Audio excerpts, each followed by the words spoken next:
Las 11, las 10 en Canarias. Irene Pozo. La linterna de la iglesia. COPE. Estar informado.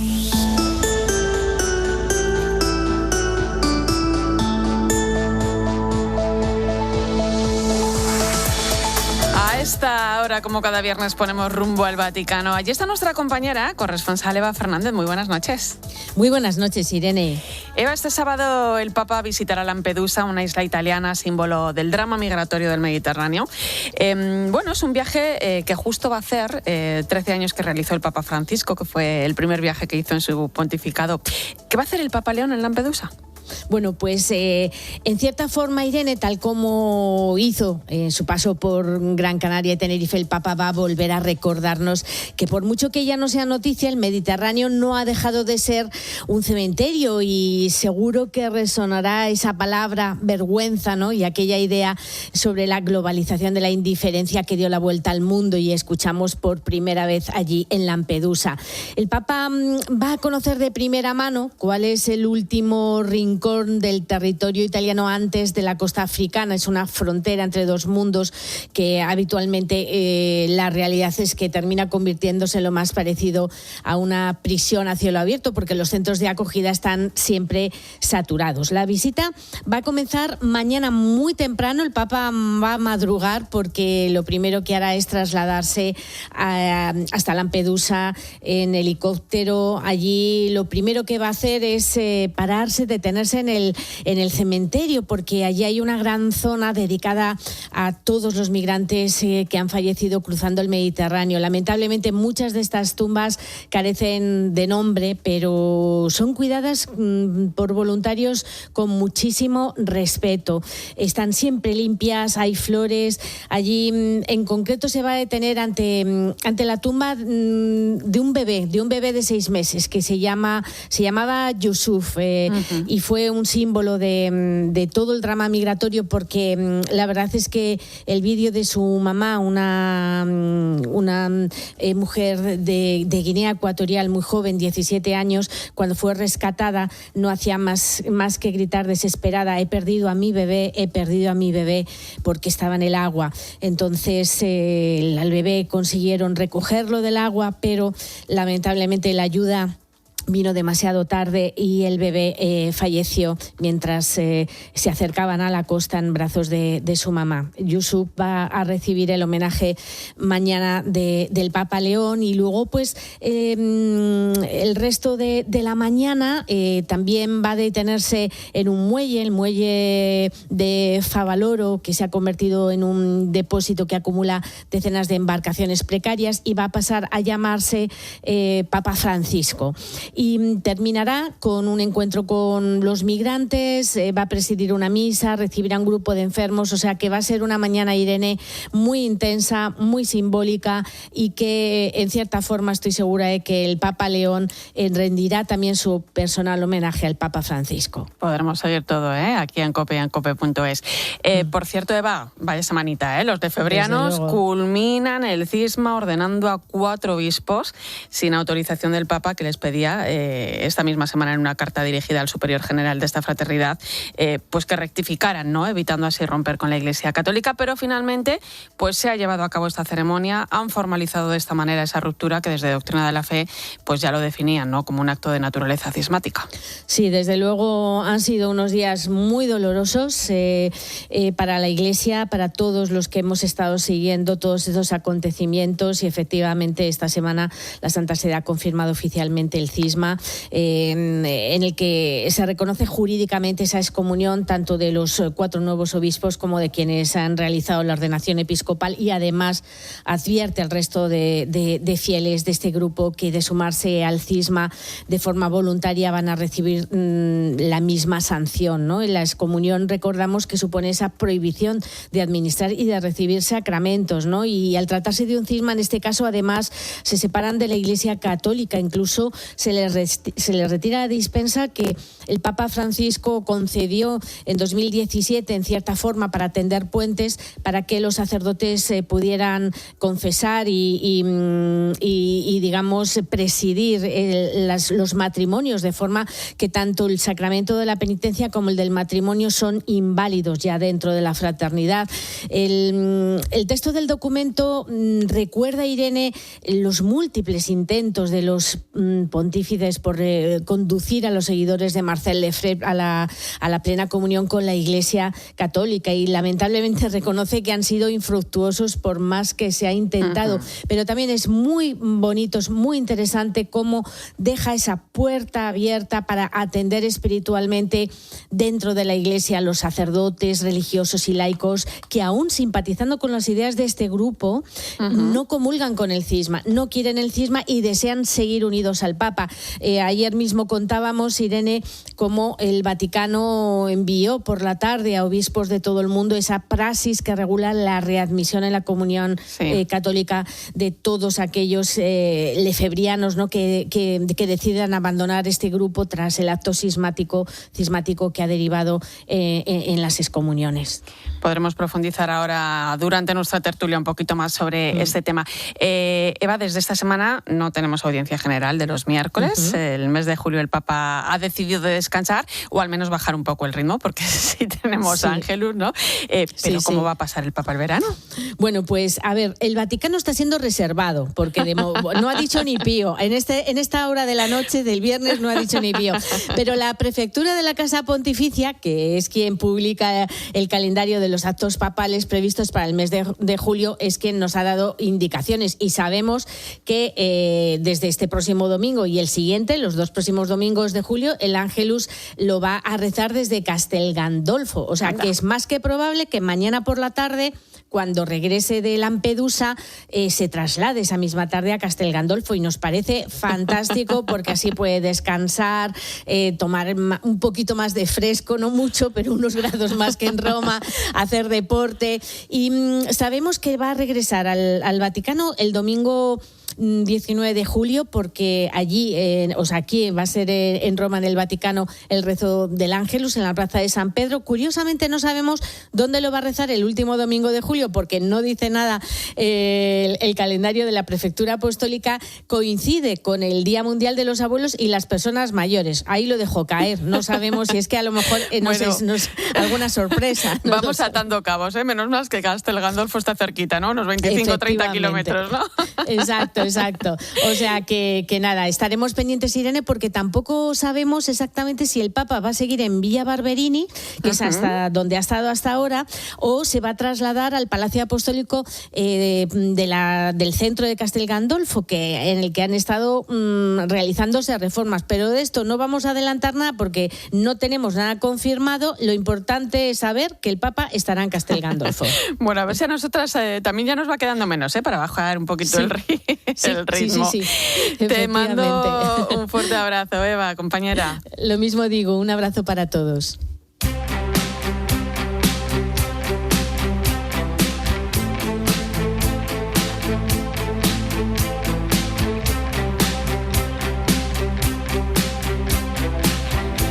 Tiempo ahora para el análisis en la linterna de la Iglesia. Arranca nuestra tertulia. Me acompaña ya en el estudio el catedrático de Teología Moral de la Universidad Pontificia Comillas, Julio Martínez. Bienvenido. Muchas gracias, buenas noches. Y la profesora de Doctrina Social de la Iglesia en la Universidad CEU San Pablo, María Solano. Muy buenas noches. Buenas noches, Irene.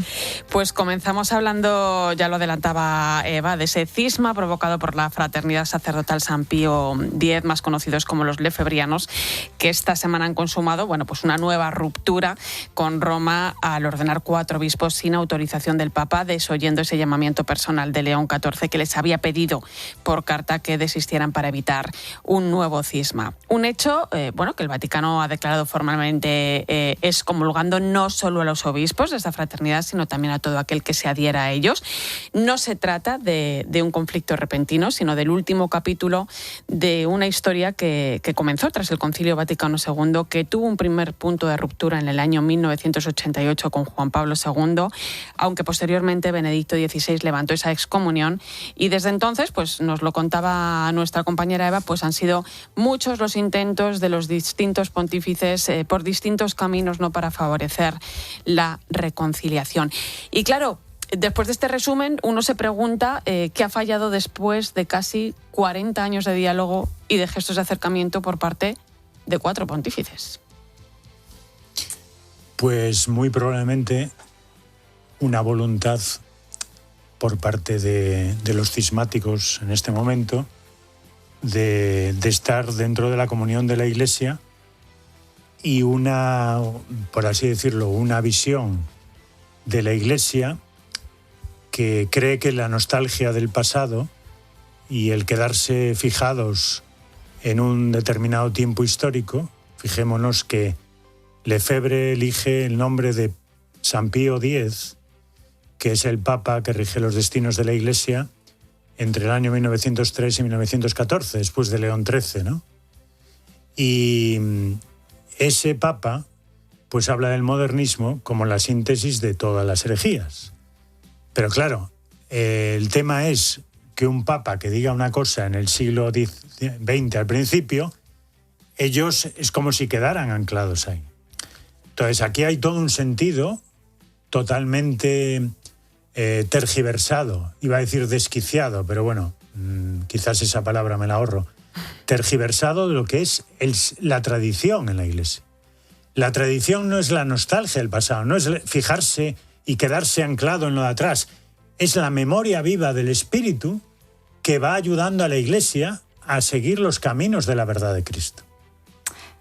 Así es, y es que, como bien explica Julio, yo creo que hay una parte que es importante, ¿no?, que las personas que nos están escuchando esta noche pues se den cuenta que la Iglesia evoluciona porque así lo quiso Cristo. O sea, la Iglesia no se queda parada, lo cual no significa que cambie su manera de entender la realidad, que precisamente la doctrina social de la Iglesia, a la que con tanto amor nos dedicamos Julio y yo en la universidad, ¿no?, es exactamente eso, es cómo acompasar los problemas de la humanidad. Hoy, ¿no?, Julio estrena un fantástico libro que incluye la última encíclica, ¿no?, magnífica, Humanitas, pues nadie podría imaginar, ¿no?, cuando León XIV, que toma el nombre de León XIII, ¿no?, bueno, que sigue la estela de León XIII, pues León XIII no podía ni imaginar que iba a existir una cosa como la inteligencia artificial, ¿no? Entonces, llevado a otro punto, pues ellos lo que han hecho ha sido no considerar que el avance de la humanidad puede tener una respuesta por parte de la Iglesia, sea cual sea la naturaleza. La respuesta no significa adaptar la doctrina o adaptar el pensamiento y el magisterio de la Iglesia a las necesidades espurias, ¿no?, de la sociedad hoy, sino tratar de dar la interpretación adecuada. Y yo creo que el gran dolor de lo que está ocurriendo con los lefebrianos es que no han entendido que la Iglesia sabe dar respuesta al hombre de hoy, ¿no?, a la persona de hoy, al contexto de hoy. Y realmente es tristísimo porque han sido muchas oportunidades. No se puede decir que la Iglesia católica o que Roma no haya sido, ¿no?, portazo. Bueno, de hecho la puerta está abierta al diálogo. Sí. Bueno, como comentábamos antes, el Vaticano desde Doctrina de la Fe ha decretado la excomunión, define como un acto de naturaleza cismática las ordenaciones episcopales que se celebraron el pasado 1 de julio. Rafael Vázquez es el director de Doctrina de la Fe de la Conferencia Episcopal Española y le saludamos en este momento. Rafa, buenas noches. Muy buenas noches, Irene, y a todos los que estáis ahí en la mesa. Bueno, estamos ante un hecho que se repite, Rafa, pero que va un poquito más allá de la liturgia tradicional o del uso del latín, ¿no? Sí, realmente, aunque dentro de todo este problema, pues también está lo que Lefebvre hace durante el concilio, que rechaza el uso de las lenguas vernáculas, rechaza el nuevo misal y se queda pues con el misal de 1962, ¿no?, etcétera. Pero detrás hay algo mucho más profundo. Por un lado, una ruptura o aceptación de la tradición y el magisterio de la Iglesia y de la autoridad de Roma, pero además ya en el concilio Lefebvre pues rechazó la cuestión de la libertad religiosa, por ejemplo, o rechazó también pues toda la cuestión de el diálogo interreligioso, llegó a rechazar el Holocausto, después sus seguidores en en otra época, el Holocausto judío, por tanto pues se situaba dentro de lo que se llamó un grupo muy radical, el Coetus Internationalis Patrum, ¿no?, que era como el núcleo más tradicionalista dentro del concilio. Rafa, ¿qué implica la excomunión? ¿Podemos hablar de cisma? Sí, realmente es un acto cismático. La excomunión lo que viene a hacer es una declaración de que estas personas pues quedan excluidas de la comunión de la Iglesia por haber ejecutado esta intención que tenían de ordenar obispos. Lo que sí me gustaría aclarar, y yo creo que esto es algo positivo, ¿no? Es decir, la excomunión como tal es una pena medicinal, es decir, la intención es que las personas puedan reflexionar con la finalidad de que puedan volver a reincorporarse a la Iglesia, que eso es lo que siempre está de fondo, ¿no? La Iglesia no se dedica a excluir a nadie, sino en este caso casi podríamos retomar aquel pasaje del Evangelio de Mateo, cuando dice, si alguno se empeña en su pecado, pues que hable a solas con él, que después cuente con testigos, si no hace caso que acuda a la comunidad, y si no que lo tome como gentil, pero para que pueda reflexionar y pueda reincorporarse y para que su pecado no afecte al resto de los fieles. Bueno, que esa es la intención con la que surge la excomunión. Un poco lo que pasó en el año 2009, ¿no?, con Benedicto cuando levantó esa... Durante todo este periodo, es que no ha habido momentos, se ha establecido comisión para el diálogo, se llegó incluso a hacer un acto en el que parecía que se reconciliaba y justo cuando hay posibilidad de reconciliación, de pronto sale con una nueva ordenación que ya pasó en 1988 de nuevos obispos, es decir, que no es algo que ha surgido de la nada, lleva mucha historia detrás. Rafa, lo que se vivió el miércoles 1 de julio, esas ordenaciones episcopales, fueron actos válidos pero ilegítimos. O sea, ¿qué significa esto? ¿Esas 4 personas son realmente obispos? Es decir, se habla de que es un acto válido en sí la ordenación. ¿Por qué? Pues porque para que haya una ordenación se necesita de un obispo ordenado válidamente, como es el caso de los obispos que han ordenado a los nuevos obispos. Pero en la norma de la Iglesia dice también que se necesita un mandato de Roma para que sean lícitas estas ordenaciones. Entonces estos son obispos, pero ilícitos. Porque no han cumplido la norma. Ahora, ante la ilicitud, pues ¿qué quiere decir? Pues que tiene una serie de restricciones que la Iglesia no puede reconocer como tales, ¿no? Entre ellas, pues, la celebración de los sacramentos, pues es también ilícita, a excepción, ¿no? Porque una misa, pues, es válida, claro que sí, son sacerdotes y tal, pero, por ejemplo, pues, tanto la predicación como el sacramento de la penitencia o asistir a matrimonios, en este caso el sacramento de la penitencia y los matrimonios son inválidos. Bueno, hablamos de esas comuniones a estos obispos, también a esas personas que pertenecían a esta fraternidad de forma más oficial, pero ¿qué pasa con los sacerdotes y los fieles, o sea, los que se incorporan nuevos, pero qué pasa con los sacerdotes y fieles que ya pertenecían a la fraternidad? Pues tal cual como lo dice la nota explicativa, todos aquellos que estén adheridos y que sean miembros de la fraternidad, al compartir en sí los fines de la fraternidad y los ideales, están también en excomunión.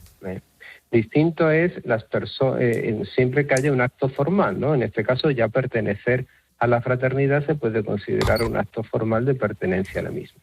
Otra cuestión distinta es que personas, pues porque puedan compartir la espiritualidad o el gusto por la celebración de la misa en latín, participen de una forma no asidua o no excluyente de otras celebraciones en la Iglesia Católica, pues ahí habría que abre la puerta a esa nota explicativa diciendo que no cae como tal en excomunión, porque en sí lo que le atrae es esta espiritualidad, pero no las ideas que defienden, ¿no? Bueno, pues yo te agradezco, Rafa, director de Doctrina de la Fe de la Conferencia Episcopal Española, Rafael Vázquez, que nos hayas aportado un poquito de luz a este tema que no deja de ser doloroso para la Iglesia también, ¿no? Muy doloroso, porque como ya sabes, no solo me encargo de Doctrina de la Fe, sino del diálogo ecuménico. Es cierto. Y nosotros que estamos trabajando tanto por la unidad, reconciliación de las iglesias, y no nos cansamos de decir que estamos en el tiempo de la reconciliación, pues que vuelvan divisiones es algo como muy decepcionante, por no decir desesperanzador, porque no me gusta usar la palabra. Bueno, pues veremos también cómo avanza ese tema. Muchísimas gracias, Rafa Vázquez. Gracias a ti, Irene. Bueno, estamos hablando de una fraternidad con cerca de 600.000 fieles, alrededor de 1.500 miembros religiosos en todo el mundo. ¿Cómo valoráis la situación después de escuchar también a Rafa? ¿Estamos ante un cisma plenamente consumado? Simplemente, bueno, pues ¿creéis que es un nuevo episodio de una ruptura que venía gestándose pues también desde hace décadas, claro? Yo, por desgracia, no soy muy optimista en esta ocasión. Creo que ese cisma efectivamente se ha prolongado en el tiempo y ha habido como suficientes ocasiones de acercamiento. Y yo creo que la más significativa es la de Benedicto XVI, ¿no? Levantando esa excomunión que como muy bien explicaba Rafael Vázquez, es una especie de pena medicinal, ¿no? Para ver si realmente se replanteaban la situación. Yo no creo que sea sencillo ahora, porque realmente en todo momento desde esta fraternidad han intentado tratar de igual a igual con el Papa, y eso ha sido también extraordinariamente doloroso, ¿no? Y complejo. No se trataba de un grupo que quisiera, como ha pasado en muchas ocasiones a lo largo de la historia de la Iglesia y muchas en la Iglesia reciente, un grupo de fieles que por lo que sea quisiera dialogar con el Papa sobre la visión de un tema concreto, ¿no? O la vivencia de una experiencia de fe o un cambio litúrgico. No, en realidad aquí ellos tenían muy claro que estaban al nivel del Papa, ¿no? En los diálogos previos, ¿no? Que hemos vivido en los últimos meses, creo que fue en mayo, ¿no? Con estas primeras aproximaciones, lo que dejaba su superior muy claro es que solo hablaría de igual a igual con el Papa, ¿no? Y ese es un problema que va a ser muy difícil de resolver.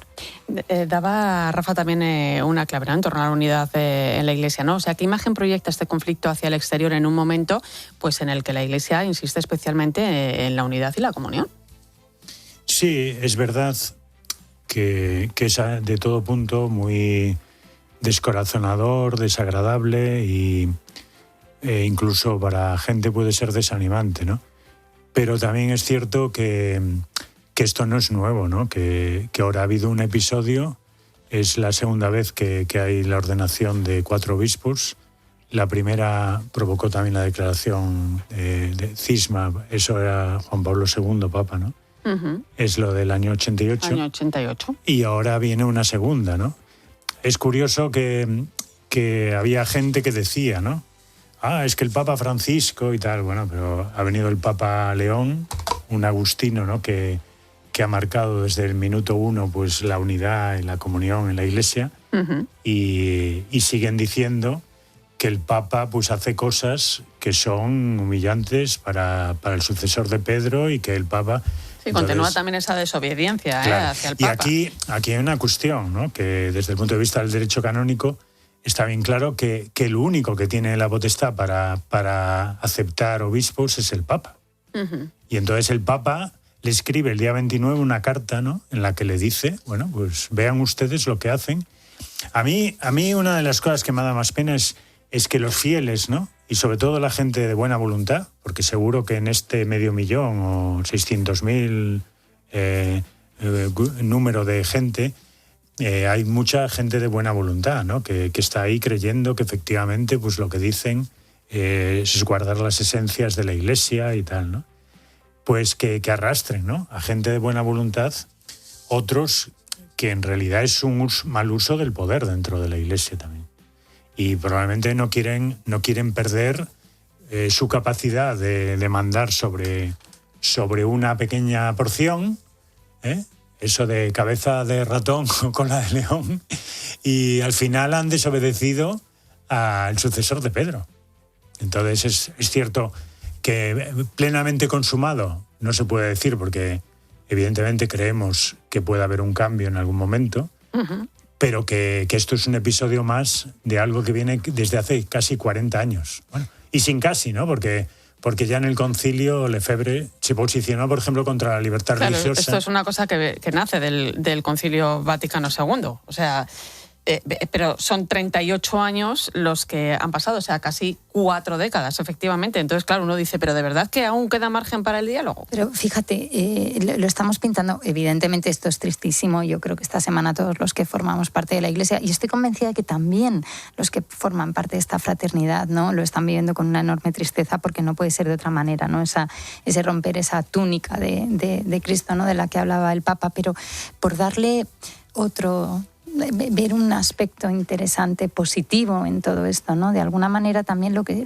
está mostrando es que la Iglesia no la inventamos nosotros, que no la inventa ni este Papa, ni la inventa el próximo que venga, ni el anterior que estuvo, ¿no? Que la Iglesia es lo que Cristo ha querido, y lo que Cristo ha querido pues incluye precisamente el que seguimos todos juntos, ¿no?, unidos en torno a la figura de Pedro. El otro día, ¿no?, leía que es que que el Señor elige a Pedro, que no elige al mejor, a la mejor de las personas que había en ese momento a su alrededor, sino que elige al que considera que debe elegir, ¿no? Entonces, yo creo que en ese sentido también hemos visto o estamos viviendo tristemente cómo la Iglesia está muy unida en este dolor, y eso también habla mucho de esta gran familia que es la Iglesia católica, ¿no? Porque no estamos alegres por haber expulsado una parte de los miembros, ¿no?, de esta. Sí, y en la carta del Papa se ve, ¿no? Eso es. Que es como una carta de un corazón dolido y desgarrado, ¿no?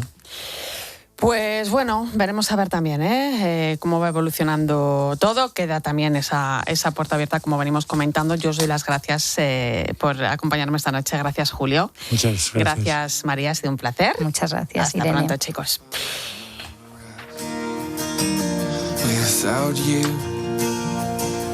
Pues hasta aquí la linterna de la Iglesia. Gracias por acompañarnos. Volvemos el próximo viernes. Te quedas ahora con lo mejor del Mundial de Fútbol 2026 en tiempo de juego y el equipo de enviados especiales de COPE. Muy buen fin de semana.